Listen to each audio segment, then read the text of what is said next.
Attorney, kasi ngayon nakikita po natin stipulation ng mga ng mga dokumento, mga ebidensya.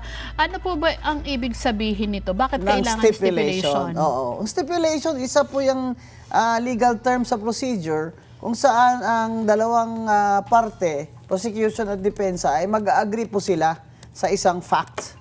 Kunyari, yung the fact na itong auditor na ito, siya yung auditor na nag-audit doon sa OVP confidential funds for this period, up to this period, nag-agree sila. So, they stipulated on that fact. Kaya tawag dyan, stipulation of facts.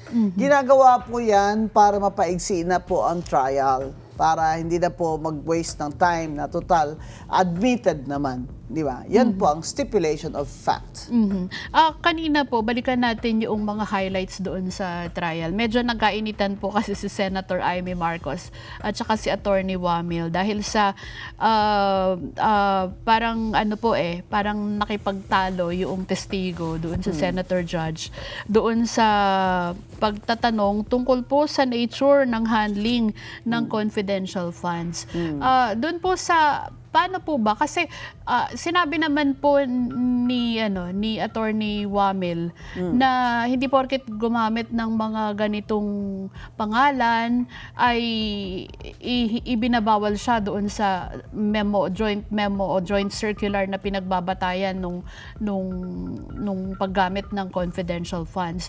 Pero medyo ang pananaw po kasi ng ilang mga senator judges, yung kanyang opinion yung namamayani doon sa mga pagsagot niya dito sa mga pagtatanong. Tungkol po sa kaninong pangalan o anong pangalan?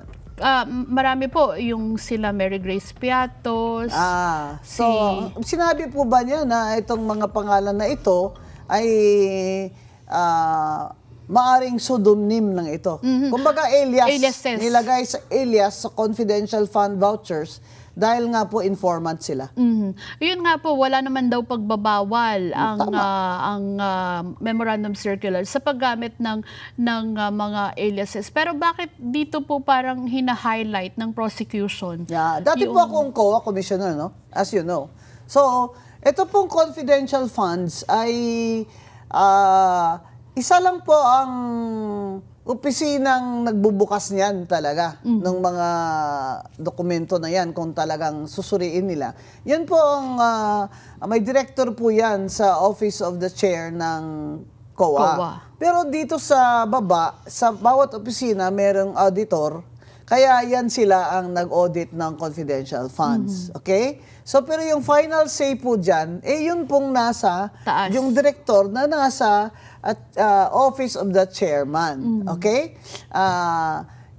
In fact, napaka-strict ho nila na kung minsan ay mismong taga-COA, disallow nila. Okay? Ang sinasabi ho dyan na hindi naman pinagbabawal kung ibang pangalan o kaya ay alias o pseudonym ang nilalagay sa confidential fund.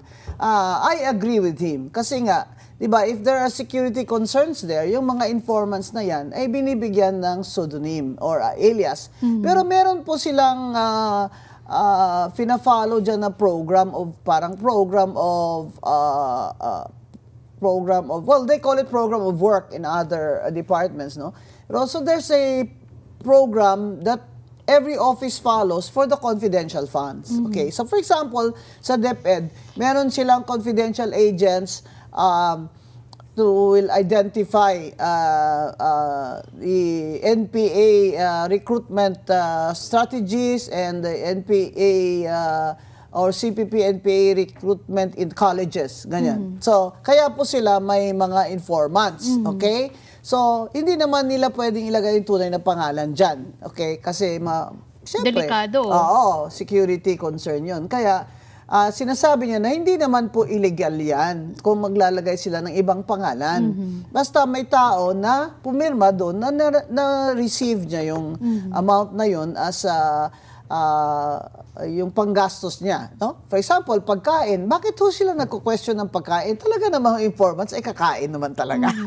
Kung minsan nag-aabang sila dyan for how many days and nights sa labas, steak out, kailangan ho naman talaga nila ng pagkain.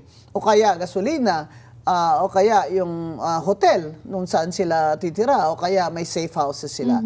Yan po ang ibig niya sabihin kung bakit sinasabi niyang hindi naman illegal kung ibang pangalan. Attorney, ang ilan po sa pinupunto ng ilang mga senator judges, yung paggamit ng confidential funds, like dun sa, ang sabi nila, okay, sige, yung payment for information, pero naka-close and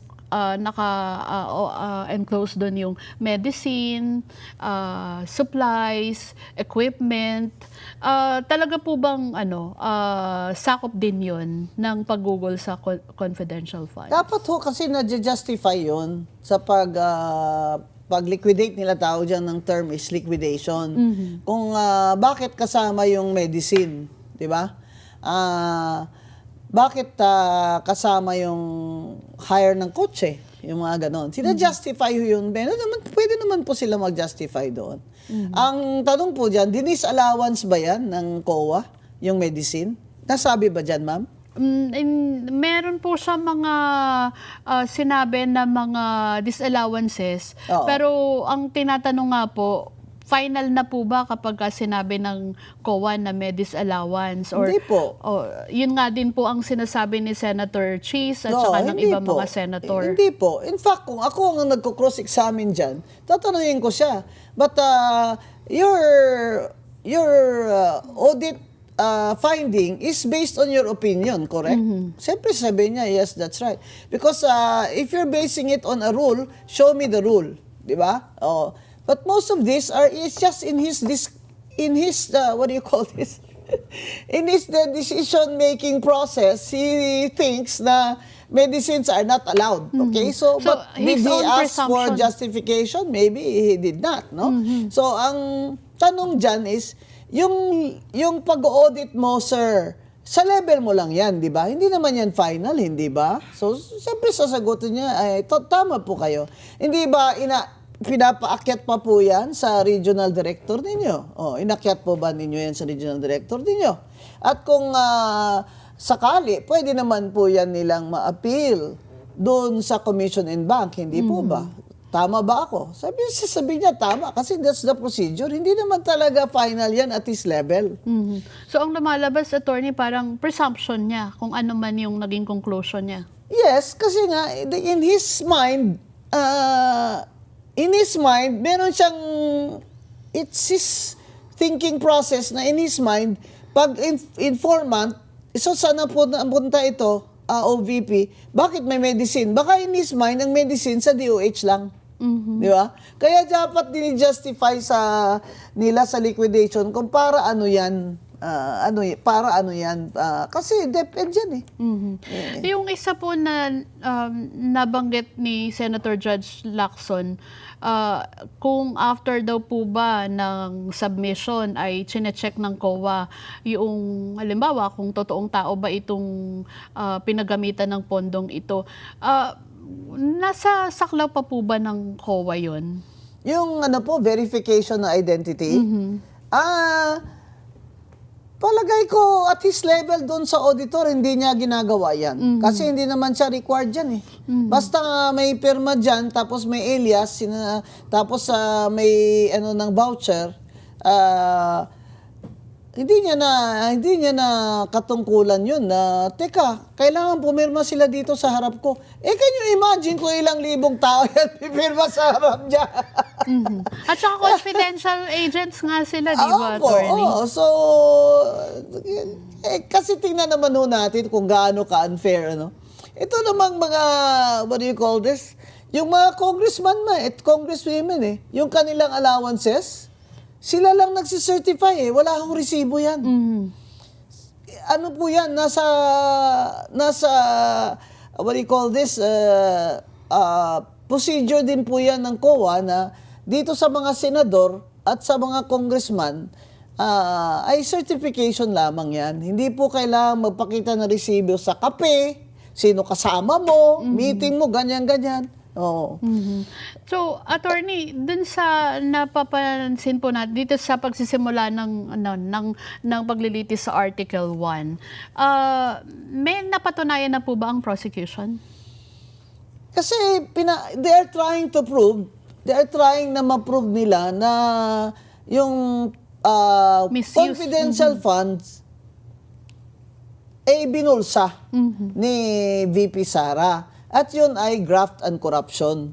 Diba? Yun ang impeachable offense. Graft and corruption. Sa na ang source ay ang confidential fund. Pero kasi at this level, ayoko naman nung pag-usapan yung baka may iba pang level sila ng audit, hindi naman po yan niya makukonclude na binulsa yan. Kasi kahit tanungin mo siya in your opinion, let's say expert siya. Let's say he was qualified as an expert witness dahil po auditor siya for 20 years. Ito bang disallowance na ito na may kulang ang mga resibo o hindi official receipt? Ibig ba sabihin ito ay binulsa ito ni Vice President Sara? Siyempre sasagutin niya, hindi ko po masasabi yan. Hindi ba? Kasi hindi naman niya alam di ba? That is also a conclusion that he's not allowed to make, at his level, hindi ba? So, sa akin, hindi rin nila na-prove yun. Kasi ang disallowance at that level is, hindi tama yung mga resibo mo. Kaya ang sinasabi nila, hindi po pwede acknowledgement receipt, dapat po OR talaga. Yan ba, attorney, yung pag-submit ng acknowledgement receipts, tinatanggap po ba yun? Tinatanggap naman po. Kunyari, noon, wala naman po mga OR sa taxi. Di ba? So, nung mayor ako ng Cadiz, kay President Cory for 6 years, 86 to 92, pag nandito ako sa Maynila, meron ng mga yellow na resibo. Pinapirmano yun ng taxi driver. Sinusulat ko yung driver's license niya. Wala namang phone noon na pwede kang i-phone mo yung gano'n, di ba? Yan po ang receipt na tinatatanggapin kasi forma po yun Tatanggapin. Hindi ko lang po alam kung yung acknowledgement receipt na ginamit nila, yun pong form o kaya bond paper lamang. Yun nga po kasi even private companies ngayon, attorney, di ba? Halimbawa, yung mga tao nila kumain sa labas, emergency, Opo. Wala namang restaurant na kakainan na may resibo. Kalendarya. So, sa kalendarya, humihingi lang din sila ng parang acknowledgement receipt. Opo, isang kaldereta, ganito, 90, isang kikiam. Basta identified, Opo, so may pirma naman po. May pirma naman po yung vendor, di ba? Vendor o seller, tsaka may address naman, di ba? Pwede naman nilang ma-verify yun. Verifiable naman yun, di ba? The point of the official receipt is that you can verify if that purchase was really made. Now, for the acknowledgement receipt, di ko alam kung may form sila o wala. Kung bond paper lang ba yun o talagang yung form, no? Ganun din, they can verify kasi nakalagay din diyan saang pension house yan o saang karinderya yan, di ba? May address naman doon. If they want, they can verify that. Attorney, di ba sabi niyo nga you've been with COA before? Yan po bang confidential at intelligence fund is subject to auditing pa rin po ba talaga Meron siya? po talaga. May rules po talaga sa auditing ng confidential funds. Kaya nga sinabi ko, may director talaga na assigned dyan na nag-oopisina sa COA. Yung time ko, nag-oopisina yung director dyan dun sa office ng chair ng COA. At yan siya, nag-audit yan siya ng kahit nga mga commissioner, ino-audit di ba?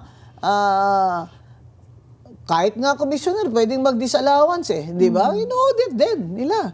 Pero yung confidential fund kasi, ma'am, yung pag-liquidate kasi niyan, naka-sealed envelope yan sila di ba? Kasi nga confidential.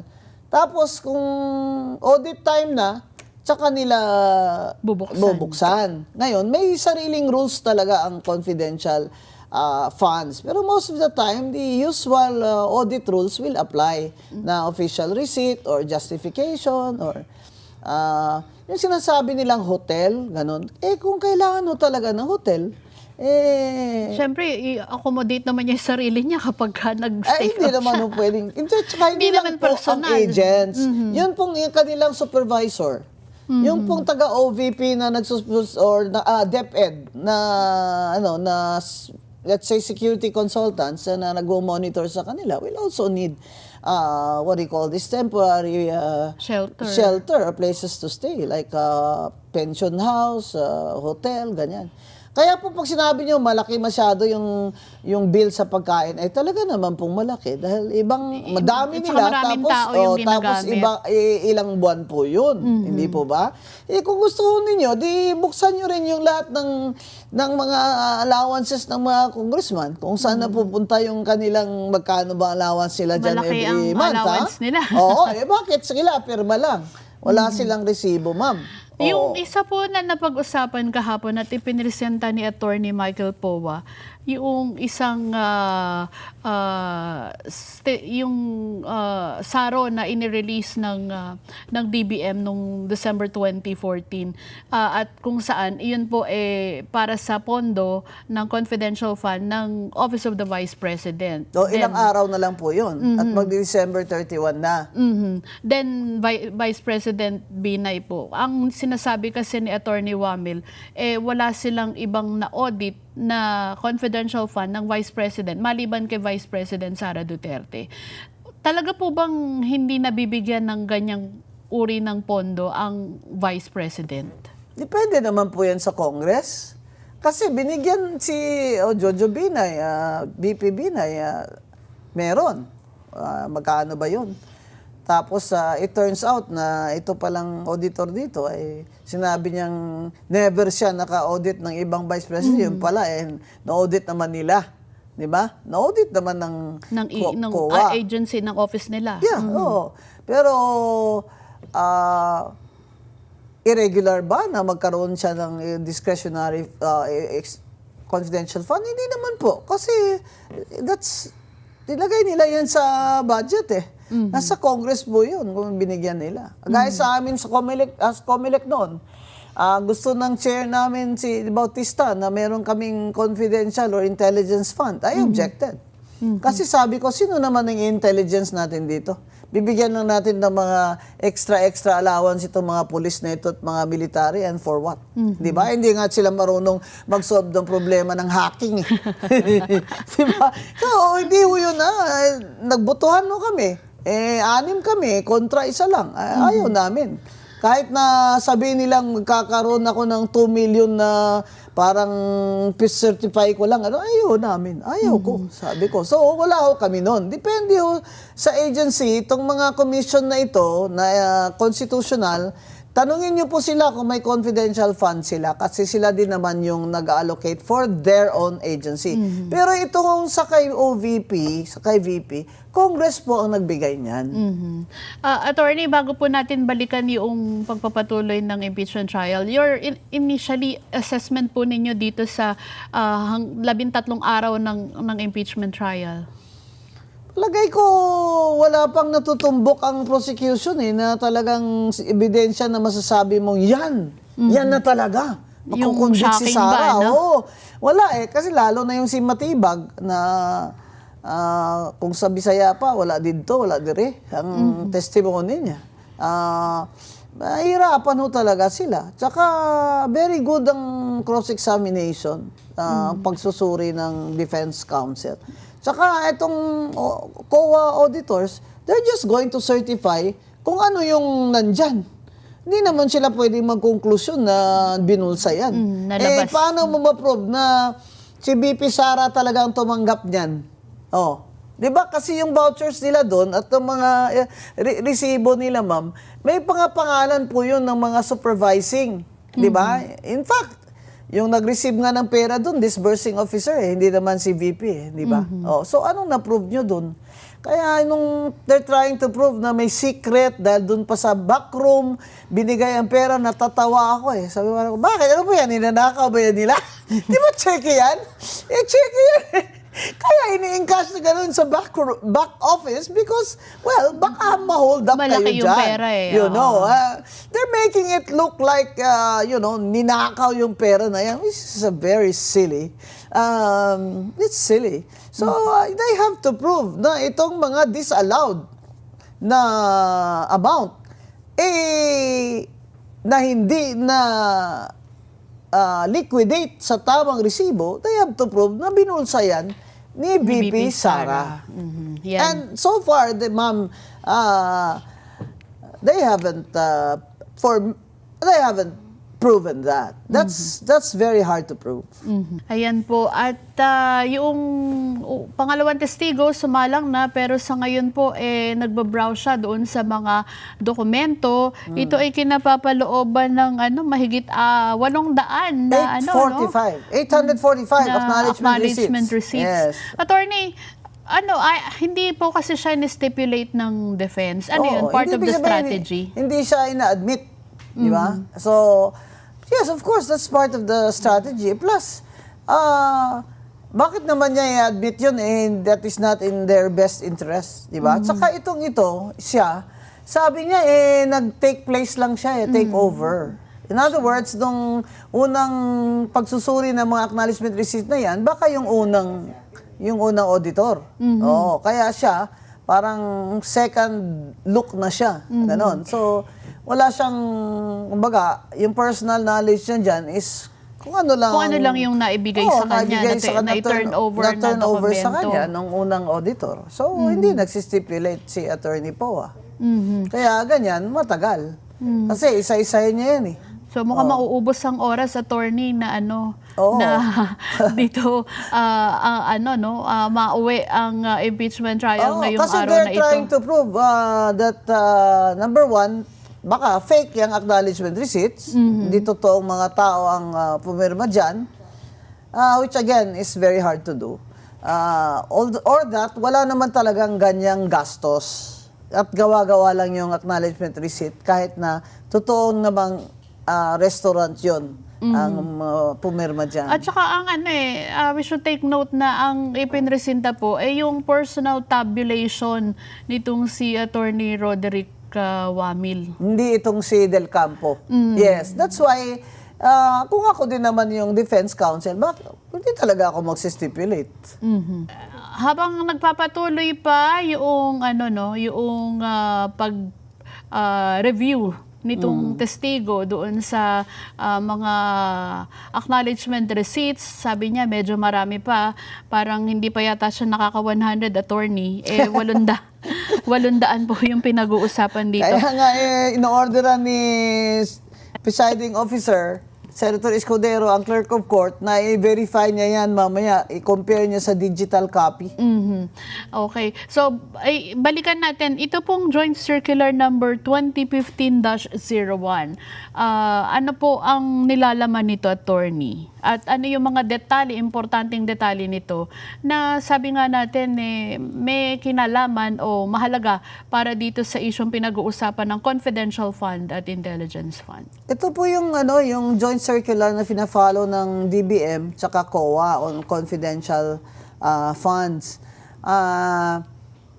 Dito po nakalagay yung rules nila kung ano po ang allowed at saka hindi allowed. Kaya po dinis-allow niya yung medicine, di ba? Kasi ang interpretation po niya ng auditor ay exclusive yung listahan. Kumbaga kung ano lang diyan ang nasa listahan sa circular, yun lang ang allowed. In his judgment, di ba? So in-exclude niya yun. Kasi bawal po yung sa kanya medical assistance, pagbibigay ng or medicine, di ba? Dahil wala sa listahan, and then, in his interpretation, they are prohibited. So, ini-disallow niya. Hindi ba? Pero, nag-i-issue siya ng notice of disallowance, pero, ibig sabihin ng notice of disallowance is to give the OVP, agency, a notice na meron kang dito, mga disbursements na hindi mo either wala kang resibo or hindi allowed. And then you're given a period of time to correct that. Di ba? Let's say yung resibo, pwede naman nilang balikan yung provider, for example, and ma-prove nila na bumili naman talaga sila doon ng pagkain at makakabigay siya ng OR, why not? Di ba? So, in cases like that, ina-accept naman nila yun. As long as tama na din po yung petsa, yung pagkabili niyan. Kaya sinasabi niya po na hindi pwede yung mga medical aid. Di ba? Yung namigay ka ng medicine. Ng medicine. Oo, hindi allowed. Kasi medical aid yun eh. Hindi naman yan kasama sa DepEd na functions. Yun po ang ibig niya sabihin na hindi allowed yung medicine. Pero attorney, strict ba yung batas sa kung ano lang yung sinabi nito o nagiging flexible po ito kapag may pangangailangan? Meron doon kasi siyang listahan eh. Yung sinasabi niyang list of allowables. Di ba? Pero ang ang circulars kasi ng audit of confidential funds, ang interpretation ay exclusive para sa COA auditors.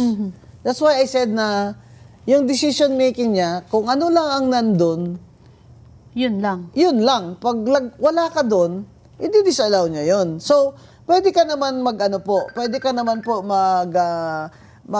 justify niyan sa mag-justify po sila diyan sa, let's say, sa regional director level, di ba? Or later, pag nag-appeal po sila sa Commission and Bank, no? Kumbaga, may procedure, meron pa silang remedy. So, hindi po final yung judgment ng auditor diyan, ng mga disallowance niya. For example, ito pong confidential fund ng DepEd at the time, siyempre, they're buying, what are they buying? Di ba? They're buying information. They're buying information. Tapos, they're buying proof, di ba? Proof of that information. That information. Oo, kasi kailangan meron ka ring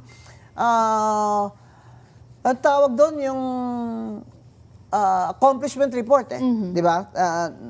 Nagbibigay din silang accomplishment report eh. Yung mga rental sa transport, yun nga. Yung equipment. Oh, Kasi equipment, kasama din po siya dun. Threat prevention. Yung mga activities nila that will prevent, for example, infiltration ng mga colleges, mga state colleges or public schools. No? So, itong mga kasama din paggastos na to, attorney, pwedeng pangatwiranan, pwedeng... Doon po sa appeal niya, pwede po siyang doon, mag-produce ng, let's say, kanyang mga resibo na previously hindi niya nabigay. At bakit? No? That can justify bakit hindi niya nabigay. Example, yung mga threat prevention po. Pwede namang may testigo siya sa mga police at military na kasama nila yung DepEd sa pag-stakeout, di ba? So kasi nga it's based on the information that they gathered, meron silang threats. Okay, so gagawa sila ng threat prevention. Activities, tapos ang may mga legal exceptions siya sinasabi pero nasa General Appropriations Act naman po yun. Usually, alam na po nila yun na hindi naman talaga pwede yun. Kasi nandyan na sa batas General Appropriations Act. Except. Nalagay. Isa po doon sa napag-usapan kaninang umaga at sinabi din naman po ni Senator, ni Presiding Officer Chis Escudero na walang nakikitang mali doon sa pakikipag-usap ni Attorney Poe noong siya pa ang Chief of Staff ni Vice President Sara Duterte dito sa Commission on Audit, yung kanya naging pagbisita at pakikipag-usap. Pero pinupuntuhan po ito nung isang senator judge. Usual naman po yun. Kasi trabaho naman po yun ng Chief of Staff. Na magtatanong siya kung, ma'am, ano po bang, according to the rules, ito po yun bakit ho ito disallowed? Pwede naman. So, walang masama doon, attorney, na... Either in the same building, hindi po ba? Alam mo, very strict ko yung mga co-auditors na yan. Hindi nga yan sumasali sa mga Christmas party. Hindi po. Nung commissioner ako, talagang binabantayan ko kung sasali. Hindi ho talaga sila kung sumasali. Saka, kahit na yung receiving gifts from the agency, token lang talaga pag Pasko. Ganyan, yun yung sinasabi nila, mga corrupt daw ng mga auditors, Mga ilan-ilan lang naman yun. In general, I can tell you na itong mga COA auditors na ito, they're very, very honest with their work in general. And they function like family there. They really, kahit na retired ka na, and malaman nila, may anak ka pala dun sa isang college, tinutulungan nila. Yung mga ganun ba? So, yung COA po, mataas po ang integrity ng mga taga-COA. Ilan lang yung mga Medyo naligaw. may payola, no?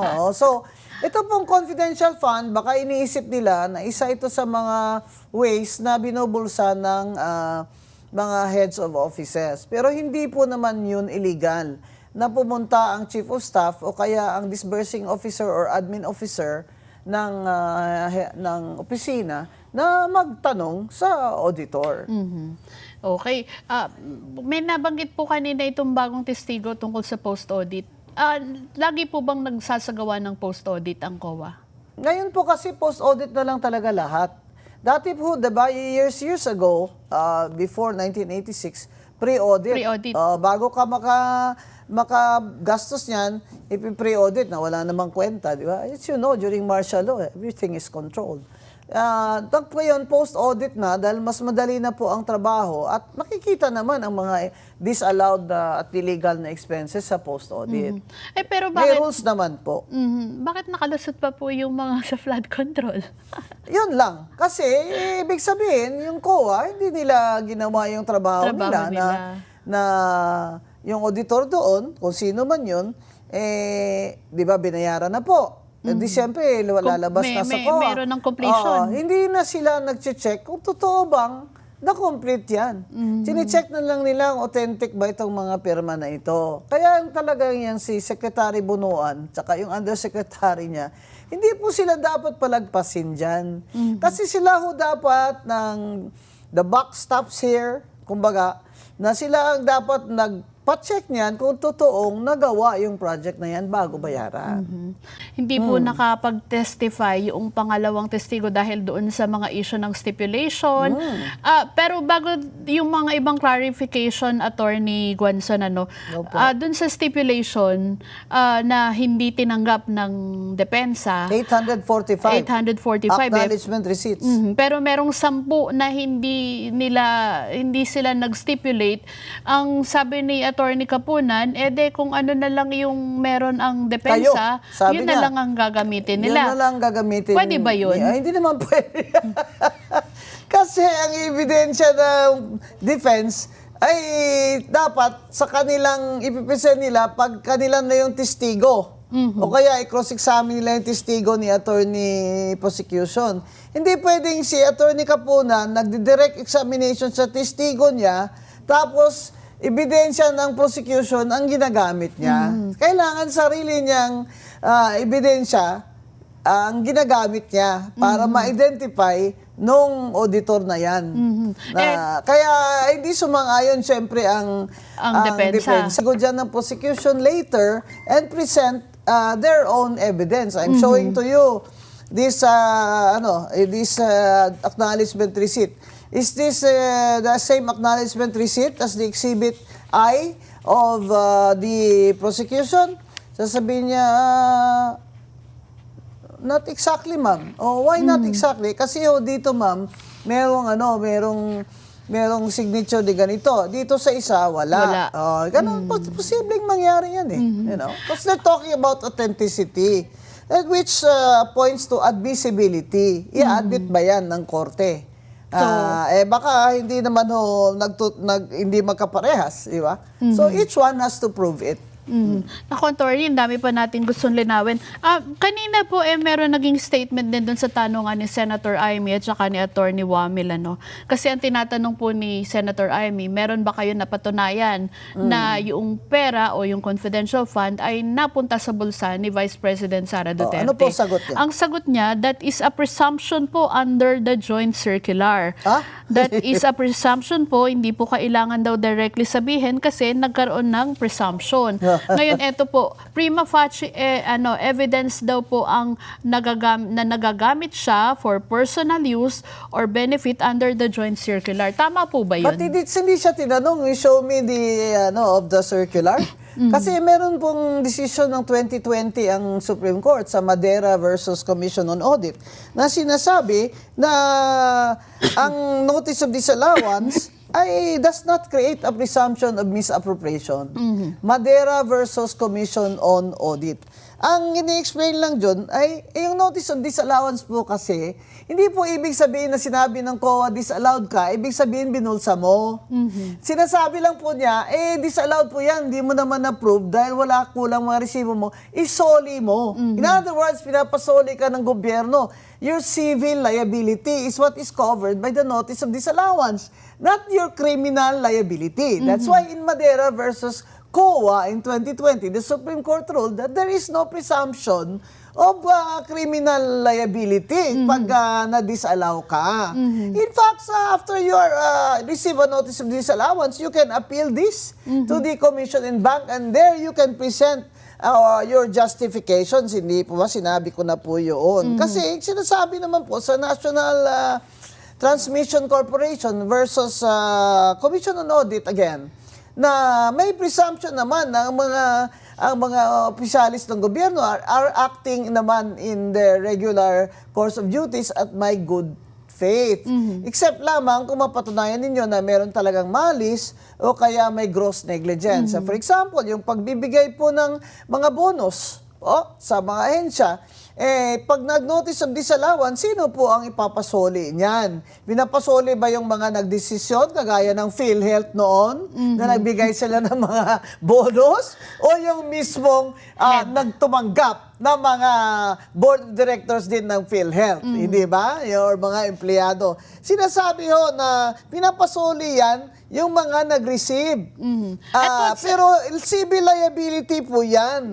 Hindi po yan criminal liability. Pag nasoli, meron pa bang pananagutan? Wala na pong pananagutan pag nasoli. Kaya nga po, ang ginagawa ng mga na-disallow, kunyari, mas disallow yung taga-PhilHealth na yan, na nag-receive ng mga bonus-bonus yung mga direktor, ina-appeal nila dyan sa COA. At all the way from COA, pag nantalo pa rin sila, appeal sila sa Supreme Court. So, hindi po sila kailangan magsoli agad. Pero kung gusto nila, wala na silang sakit ng ulo, isoli na po nila. Kung alam naman nila talagang hindi naman po makatarungan yung tinatawag dyan, unjust enrichment kayo. Yung na-receive kayo ng mga bonus-bonus na hindi naman allowed dyan ng batas. Yan. Pero attorney, may tinatawag na presumption of regularity, di ba? Kailan po ba applicable ito? In every action that is allowed by the rules of the agency, nagpe-presume naman na the official is acting in the regular course of her duties. Except kung may nakita ho talaga may gross negligence dyan. May mali siya dyan. For example, yung ghost project. Presume pa ba na regular yung pumirma siya dyan, nakalagay, I certified that I inspected. Ghost na. Talagang gross negligence yun. Kung hindi yun, mali siya talaga na para kumita siya. Ganyan lang po yung assumption of regularity. Again, that was the decision of the Supreme Court in National Transmission Corporation versus the Commission on Audit. Bago po kasi natapos, may mga administrative directive si Presiding Officer Cheese Escudero. Isa doon sa nabanggit ay yung tungkol doon sa judicial notice. Dahil judicial notice. May motion for judicial notice ang prosecution para doon sa mga records ng Committee on Justice hearing, yung Quadcom na tinatawag. Ano po ba itong judicial notice, attorney? Nasa rules of court po kasi, yung judicial notice, yun po yung mga usually public records, no? Mga proceedings, kunyari, proceedings ng Constitutional Commission, di ba? No? Nasa TSN of judicial notice na ang araw ngayon ay, anong araw ba ngayon? Ngayon ay Miyerkules. Miyerkules. Judicial notice po yan. At saka yung may decision po ng sample, Madera versus Comelec, that's judicial notice. Nobody is contesting that. But you cannot accept a matter or evidence as judicial notice pag kino-contest po ng kabila. Yun po ang sinasabi ng defense counsel na if it is contested, hindi naman po pwedeng judicial notice yan kasi it's not just a matter of saying that it happened on this date and that date was a Wednesday. Okay, judicial notice, kalendaryo. Oh, was that a Wednesday, that date? Yes, Your Honor, judicial notice. Di ba? Kasi gusto ni Atty. Kapunan ma-shorten yung proceedings. Yung proceedings. Kasi nga, ang daming acknowledgement receipt na pipresent niya na hindi naman tinatanggap na ang depensa. So ngayon, nag-order si presiding officer kung ano lang ang tatanggapin niya as judicial notice, as a matter of fact, na proceedings na ginawa sa House of Representatives, sa Committee on Justice. Ayun. Ang isa pa po ay yung judicial notice doon sa affidavit ni Arturo Paano na? Las Cañas na dahil ito ipinresenta ni NBI Director Matibag, tatanggapin, pero according to Senator Cheese, hindi siya tatanggapin as evidence. Hindi Binanggit po. lang siya, pero sa susunod ito po ang Warning. warning Reminder. na hindi pwedeng gumamit ng mga statement, affidavit ng ibang tao maliban doon sa testigo. Correct. Oh, kasi hearsay na yun. Plus, yung palang affidavit ni Las Cañas, hindi naman pala niya pinirmahan yun, ma'am. Open Paano naman naman maging affidavit yan? Statement lang yun. Kasi hindi naman po yun napatunayan under oath na talagang yun ang nagsasalaysay siya ng buong katotohanan. Hindi ba? Baka nga nagsisinungaling siya, kaya ayaw niyang gawin yan under oath. Kaya talaga ho naman, hindi daw talaga pwedeng ipresenta ng the prosecution yung statement na hindi naman under oath ni Las Cañas. Nako, attorney, itong pangatlong araw na ito ngayong linggo, maraming mga napag-usapan pero marami din kailangang linawin. Yes. Siguro sa huling bahagi po nitong ating discussion, baka yung sa kabuuan po nitong nakita natin, anong masasabi ninyo, may iwan ninyo sa ating mga taga-subaybay? Ang legal kasi ng the procedure ay hindi yung talaga mafa-follow ng mga pangkaraniwang taong hindi naman nag-aral sa batas. Pero makikita naman po nila kung sino po ang parang nagsisinungaling. Makikita naman po ng tao na yung mga NBI, lalo na po si Director Matibag, ay parang alanganin pag sumagot at sila po yung may sarili ho silang paghuhusga, hindi po ba? Pero in the end, ito pong impeachment, it will depend on the appreciation at ng ebidensya ng mga senador. Iba ho dyan, hindi naman abogado, so hindi sila masyadong magiging technical sa rules of procedure. That's why Senator Escudero is the one making the rulings for the court, di ba, na do not admit that, ignore that, yung ganyan, hindi yan isali, ganyan. Para po to make the work also easier on admissibility sa senator judges. But again, ma'am, i-remind ko lang po ang ating mga kababayan na itong impeachment ay napakatagal na po nito. Ilang milyon o baka bilyong piso pa magagasta ng Senado para lang po dito. Kaya ngayon, kung minsan, ang ibang tao ayaw na manood, di ba? Parang may fatigue na, attorney. Fatigue na, haba, wala namang ano ba talaga, di ba? Pero again, this is admitted naman to na it is really political, hindi po ba? Kaya, wag po tayong malihis sa yung mga tunay nating issues sa bansa, yung corruption, yung wala pang nananagot sa flood control. Di ba? Na hanggang ngayon, si Martin Romualdez ay sa katagal naman ng announcement, ilang zona na, nakadalawa na, hindi pa rin nakukulong si Martin Romualdez. So mga kababayan, wag ho tayo malingat. Di ba? Let's just not be distracted by this impeachment trial. Na ang problema talaga ng bansa natin ay ang massive na corruption. Kaya yan po ang nagpapahirap po talaga sa taong bayan.